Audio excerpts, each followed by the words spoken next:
знову ж таки такими словами, як вибух гранати в There have been several incidents recently. Grenades exploded in Dnipro. The murder of Chechen-Ukrainian sniper Amina Okuyeva, a shooting in Kharkiv. It gives the impression that it's the 19th of criminal Chicago. Why didn't the police predict these crimes? Well, the headlines indicate that the crime was committed. Objectively speaking, we're also occupied with crimes that haven't been committed, those that we predicted. But in the 90s, there was a different criminal situation in our country. We've had 39 murders where the instrument of the crime was a grenade, and this is in 10 months of this year, and there were 8 cases of anti-tank grenade launchers. This is in the peaceful regions of Ukraine. Why is this happening? Because there's a war going on. We opened the weapons arsenal. Our enemies did the same. Weapons spread into peaceful regions. We gathered the heads of the Dnipro, Kharkiv, Zaporizhzhia, Kherson, Donetsk, and Luhansk regions. Not just the heads of the regional police, but also the deputy heads of prevention, the crime prevention police, the patrol police, and even internal security were called. And they created a filter so that weapons didn't move from frontline territory to other regions. Unfortunately, this is a common situation in every country where there is a war. How many illegal weapons are in people's possession? In October alone, we registered more than 2,000 cases when law enforcement has seized illegal weapons. Since the beginning of the year, we have detected and registered more than 8,000 of these offenses. Dnipro, there was a very tragic situation. The police came to the scene of a crime and were attacked with a grenade. How did the police protect themselves in such a situation? This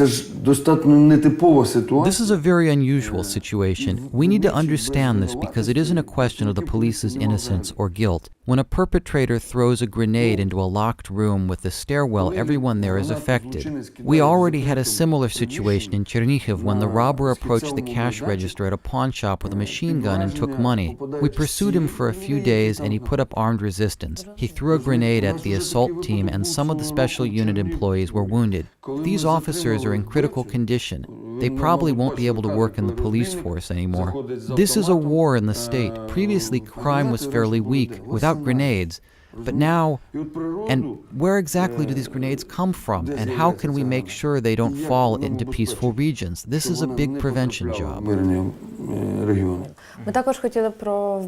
On the murder of our colleague Pavlo Sheremet, why did you classify all the case files? So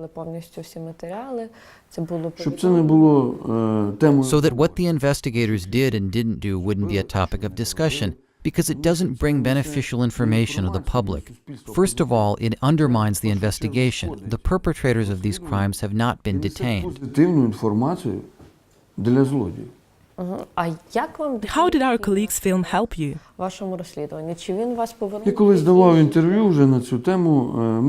We called this story Working on Our Mistakes. The film gave us an impetus to fix the mistakes we had made.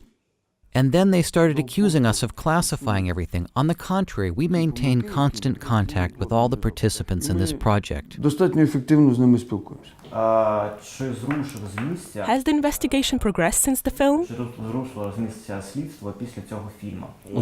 Suspects have not been identified.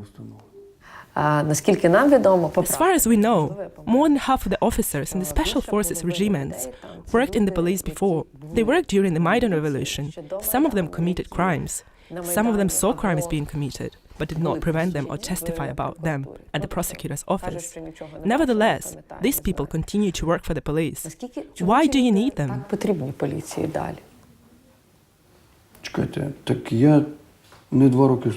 I've also been in the police for more than 2 years. Ukraine's constitution protects all citizens, and neatly saying, you're all bad because you're like this, is that democratic? Are these the values that we fought for? There is an investigative body that is investigating, and the National Police plays an active part in investigating these offenses. They report often on the progress of their achievements publicly enough. And what about the fact that there are dozens of police investigators working there, that there are dozens of operatives there? It's a simple fact. Conducting any investigation and ensuring first and foremost the security of the investigators conducting the investigation, this is what the Special Forces are doing. This department of the Prosecutor General's office that is investigating the crimes on the Maidan repeatedly said that the police did not contribute to or poorly facilitated the investigation. Secondly, they claimed that 15,000 police officers testified to a few dozen people. Thirdly, we have a case with the employees of the Kharkiv police when they were suspected of crimes on the Maidan on February 18th. They were taken to the police. They beat journalists who were already in police status. Then the courts charged them for the mismanagement of the Kharkiv police, and they later fled to Russia. Do you really need such people?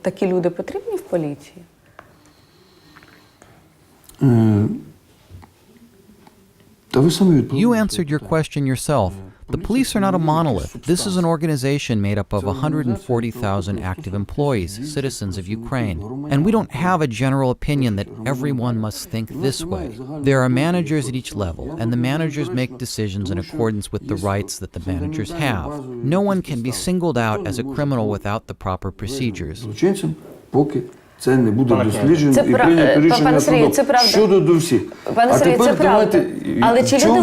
This is true, but how do I as a citizen feel safe if a police officer who ought to defend me is committing a crime and being protected by the leadership of the police? As a citizen, in this case I feel fear that I can't be safe. The fear passes with time. At present we have 2,000 Special Forces employees, and they perform an important common function. These aren't just words, these units have existed, they're still here, and they will continue to exist. In Kiev there are now 2 regiments of Special Forces, and it was my decision to create one more in order to provide protection and public security in the city of Kiev. How many of them worked in the Berkut? We have already reported this many times. Now I could say the wrong number, but regarding each officer, all of them have gone through all kinds of inspections, lustration, economic inspections. I didn't conduct the inspections personally. I have a clarification. If a police officer sees that a crime is committed and does not report it, is that a crime? If a police officer sees a crime, they must stop it. And what if he does not stop it and then does not report it? You're answering the question yourself. The story of the former employees of the Department of Public Security, Babic and Seredinsky, who were also suspected of crimes on Maidan and are now working for the National Police. For them in particular, Alexander Fatsevich, the head of the Ukrainian Patrol Police, as well as the Deputy Minister Serhiy Yarovy, were instructed to get them out on bail. Do you think coming to these meetings puts pressure on the court? The court didn't make any statements about being under pressure. And in your opinion? During the court sessions, Fatsevich alerted me himself that he, as a citizen, was going to court. As a citizen, how? Did he take the day off work? No, he didn't interrupt his work schedule. He was not absent from 8 a.m. to 6 p.m. And why weren't Babic and Seredinsky suspended from work? There was no court decision on this. If there is a court decision, then it's carried out. Isn't this a loss of reputation for you? And would it be less of a loss of reputation if someone whose guilt has not yet been established by the court were labeled a criminal? But we're not talking about the recognition as criminals. We're talking about removal from office during the time of the investigation. And if the investigation goes on for several years, I have to pay a salary? So the salary is more important than loss of reputation? There is a labor law, and because of certain regulations, I can suspend a person for a certain time period, but not a day more.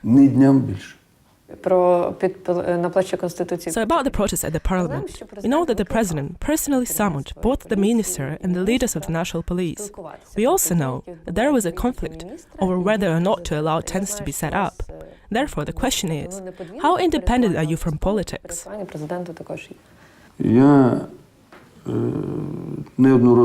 have repeatedly participated in various meetings, both in the cabinet and with the president. And as for these insinuations, I'm not interested in talking about that. Maybe you need to ask society about this. How independent is the head of the police?